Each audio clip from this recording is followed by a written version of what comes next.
नमस्कार दोस्तों, औसम साहित्यिक कहानियाँ में आप सबका बहुत बहुत स्वागत है।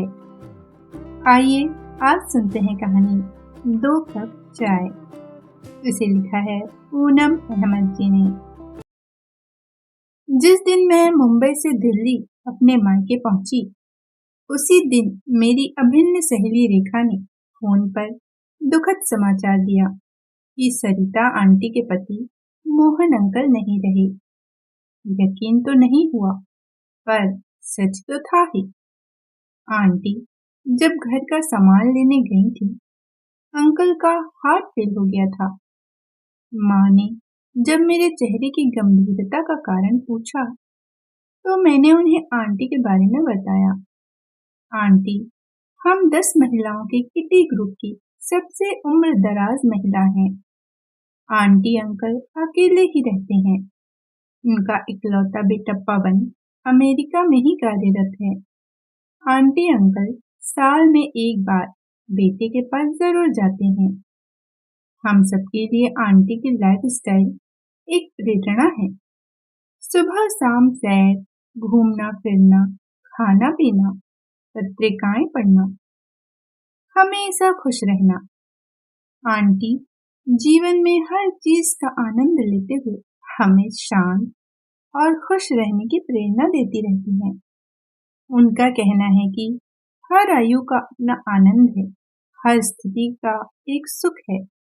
इसे समझ लें तो जीवन आसान हो जाता है। किटी पार्टी में किसी का भी मूड कभी खराब हो तो आंटी से बात करते ही निराशा की धुंध छिटक जाती है और जीवंतता की धूप खेल उठती है। अंकल रिटायर्ड टीचर थे। उनसे मिलना कम ही होता था। मेरे ऊपर वाले फ्लोर पर ही आंटी रहती हैं। अंकल से मेरी हाय हेलो अक्सर लिफ्ट में ही होती रही है। आंटी से मेरा खास लगाव हमारे पढ़ने लिखने के शौक के कारण है। हम अक्सर पढ़ी हुई कहानियों के बारे में बात करते हैं। हमारा किताबों का आदान प्रदान चलता ही रहता है। मुंबई वापस आकर मैं 2 दिन घर संभालने में ही व्यस्त रही। पति और बच्चों को छोड़कर गई थी, तो थोड़ी अस्त व्यस्तता तो स्वाभाविक ही थी। आंटी से जल्दी मिलने की इच्छा थी। उन्हें हमेशा हंसते मुस्कुराते ही देखा था।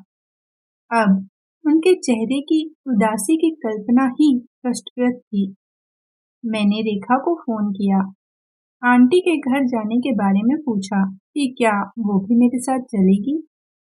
तो रेखा ने कहा, हम सब लोग तो होकर आ गए हैं, अब दोबारा जाने का कुछ फायदा तो है नहीं। मैंने पूछा, क्या मतलब? अरे आंटी बहुत मजबूत हैं। उन्हें शोक प्रकट करने आए किसी व्यक्ति की जरूरत नहीं है। हम सबको उन्होंने साफ साफ कह दिया कि हम लोग बार बार आकर परेशान न हों। और सुमन, जानती हो, दूर बसे अपने रिश्तेदारों तक को उन्होंने कह दिया कि इतनी दूर आकर परेशान न हो। सोसाइटी के लोग जब अंतिम संस्कार करने के लिए गए, तब भी वे एकदम शांत थी। पवन भी आ गया था। उन्हें किसी ने रोते नहीं देखा। मान गए भाई, बड़ी मजबूत है आंटी, बहुत ही प्रैक्टिकल हैं। मैं तो फिर कुछ बोल ही नहीं पाई। क्या करूं? इतने दिन बाद जाकर बोलूं भी तो क्या? ऐसे में कुछ समझ भी तो नहीं आता है कि क्या कहा जाए। पर मेरा जाना तो बनता ही था। मैंने कुछ और सहेलियों से भी पूछा कि क्या किसी को आंटी से मिलने जाना है। सबका यही जवाब था, ना भाई, एक बार जाकर लगा क्यों आ गए। उन्हें कहाँ जरूरत है दुख में किसी की भी। बहुत बोल्ड है आंटी। मैं फिर अगले दिन ही शाम को 4 बजे आंटी के घर गई। डोरबेल बजाई तो एक छोटे बच्चे ने दरवाजा खोला। मैंने अंदर जाकर देखा, 5-6 बच्चे ट्यूशन पढ़ रहे थे। आंटी कई सालों से ट्यूशन पढ़ाती हैं। मैंने एकदम से तो कुछ नहीं कहा। आंटी के पास जाकर बैठ गई। आंटी ने बच्चों को थोड़ी देर अपने आप पढ़ने के लिए कहा। फिर मैंने धीरे धीरे कहना शुरू किया, आंटी, मैं बाहर गई हुई थी। पता चला तो बहुत दुख हुआ। समझ नहीं आ रहा है क्या कहूँ। कहकर मैंने करीब 65 वर्षीय आंटी के गंभीर चेहरे पर नजर डाली।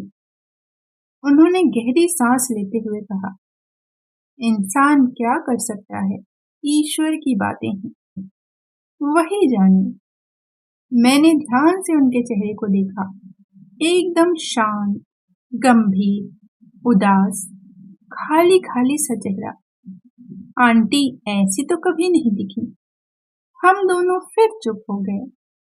हमारे मन की कुछ बातें भले ही शब्दों की अभिव्यक्ति से परे होती हैं, पर मन में कुछ शक्तियां ऐसी होती हैं जो किसी की मनोदशा को अच्छी तरह भांप लेती हैं।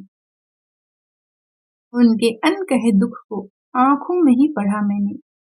फिर मैंने कहा, आंटी, आपको किसी भी चीज की जरूरत हो तो फोन कर दीजिएगा, संकोच मत कीजिएगा।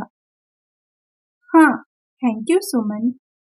बच्चे पढ़ने के लिए इंतजार कर रहे थे, बेचैनी से पहलू बदल रहे थे। मुझे उठना ही ठीक लगा।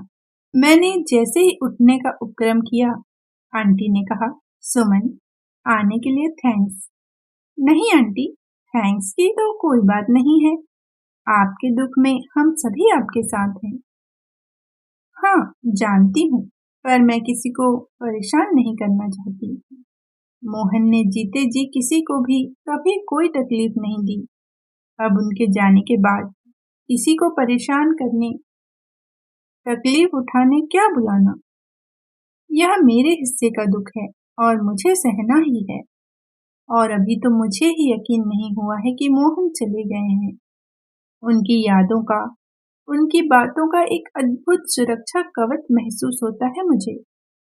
अपने इर्द गिर्द आज भी अतीत की बगिया से मन के आंगन में मुट्ठी भर फूल बिखेर जाती है उनकी चिर परिचित पदचाप, जिसकी खुशबू से मेरा रोम रोम अब भी पुलकित हो जाता है।